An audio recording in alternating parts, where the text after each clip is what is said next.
বিস্কুটের গোলাপ জামুন বানানোর জন্য প্রথমে দুধটাকে একটু হালকা গরম করে নেব। আশা করি সবাই ভালো আছেন, সুস্থ আছেন। আমার ব্লগে সবাইকে স্বাগত জানাই। আজকের ভিডিও হচ্ছে বিস্কুট দিয়ে আমি একটু গোলাপ জামুন বানাবো। তো প্রথমে 2টো প্যাকেট নিয়ে নিয়েছি, বাট এখানে 2টো প্যাকেট লাগবে না, একটাই লাগবে। একটা বিস্কুটের প্যাকেট দিয়েই বানাবো। আর এখানে লাগছে হচ্ছে গুঁড়ো দুধের প্যাকেট। তো পুরো দুধটা লাগবে না, অল্প একটুই লাগবে গুঁড়ো দুধ। তো ওটাই দেখিয়ে দিলাম আপনাদেরকে। প্রথমে বিস্কুট একটা প্যাকেট থেকে বের করে নিয়ে ভালো করে প্রথমে হাত দিয়ে গুঁড়ো করে নিলাম। তারপরে হচ্ছে এখানে একটু মিক্সিতে গুঁড়ো করে নিয়েছি। আমি আর ছাঁকুনি দিয়ে ছাঁকলাম না, কারণটা হচ্ছে যেহেতু দুধ দিয়ে মাখবো পুরোটা মিশে যাবে, সেই কারণে। প্রথমে এখানে নিয়ে নিলাম বিস্কুটের গুঁড়ো, মিক্সিতে গুঁড়ো করে নিয়েছি। তারপরে এখানে অল্প পরিমাণ একটু লবণ দিয়ে দিলাম, হালকা একটু, যাতে না বোঝার মতো। তারপরে দিয়ে দিচ্ছি গুঁড়ো দুধ। এখানে প্রথমে বলে দিই, বিস্কুটের প্যাকেট ছিল একটা প্যাকেট, মানে হচ্ছে চায়ের কাপে 2 কাপ বিস্কুটের গুঁড়ো হয়েছে। আর এখানে গুঁড়ো দুধের পরিমাণটা এখানে কিন্তু 1 চামচ কি 2 চামচ দিলে হতো, বাট আমি এখানে 4 চামচ মতো ইউজ করেছি।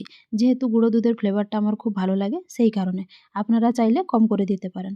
তো এখানে প্রথমে দুধ দিয়ে একটু ভালো করে মেখে নিচ্ছি। এই যে এইভাবে একটা ডো বানিয়ে নিয়েছি। বেশ ভালো করে একদম মাখানো কমপ্লিট হয়ে গেছে। তারপরে ছোট ছোট লেচি কেটে এইভাবে গোল করে নিচ্ছি। দেখুন কত সুন্দর লাগছে। আর আমি কিন্তু হাতে অল্প করে করে একটু তেল নিয়ে নিচ্ছি। কারণটা হচ্ছে যেহেতু গুঁড়ো দুধের পরিমাণটা একটু বেশি নিয়েছি, যার জন্য আমার হাতে একটু লেগে যাচ্ছিল।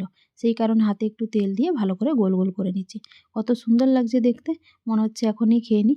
বিস্কিটের এই গোলাপ জামুন কিন্তু খেতে খুব টেস্টি হয়। তো চলুন সবগুলো এরকম করে একই সাইজের একটু লেচি কেটে গোল গোল করে নিই। এখানে আমার গোল গোল করা কমপ্লিট হয়ে গেছে। দেখুন কত সুন্দর লাগছে। তো চলুন এদিকে এবার কড়াইতে তেল বসিয়ে দিয়েছি।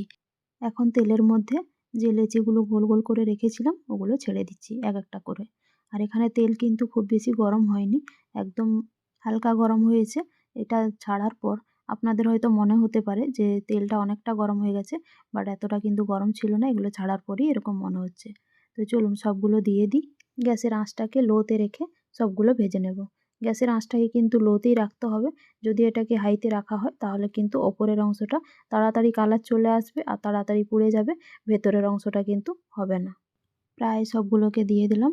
দিয়ে দেওয়ার পর কিছুক্ষণ রেখে তারপরে আমি এখন ওলট পালট করে দিচ্ছি, যাতে সব দিকে ঠিকঠাকভাবে হয়ে যায়।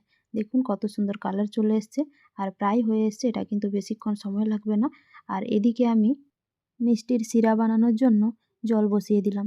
আর এখানে বাটির মধ্যে কিন্তু আমি মেপে হচ্ছে চায়ের কাপে 3 কাপ জল নিয়েছি আর 1.5 কাপ হচ্ছে চিনি নিয়েছি।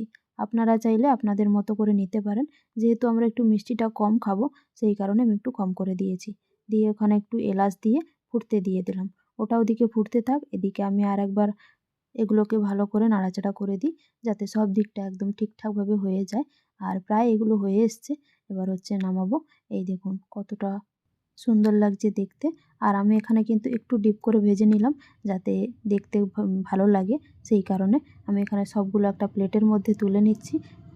ব্যাস, সবগুলো প্লেটের মধ্যে তুলে নিয়েছি। আর একবার আপনাদেরকে একটু ভালো করে দেখিয়ে দিই। আর ওদিকে কিন্তু মিষ্টির জন্য শিরাটাও রেডি হয়ে গেছে। তো চলুন এদিকে, এই যে প্রায় রেডি। এবার হচ্ছে এটাকে নামিয়ে নেব।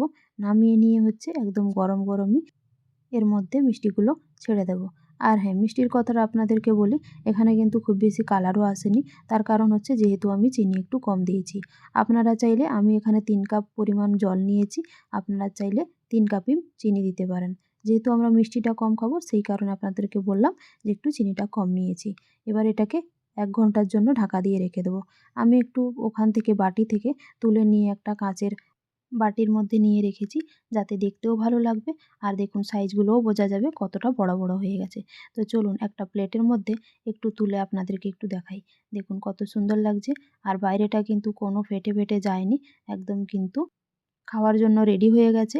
আপনারা চাইলে কিন্তু এইভাবে বিস্কুট দিয়ে গোলাপ জামুন খুব সহজেই তৈরি করে নিতে পারেন। একবার কিন্তু ট্রাই করে দেখতে পারেন। খুব সহজ যেমন, তেমনি খেতেও খুব টেস্টি। একবার বানিয়ে দেখতে পারেন।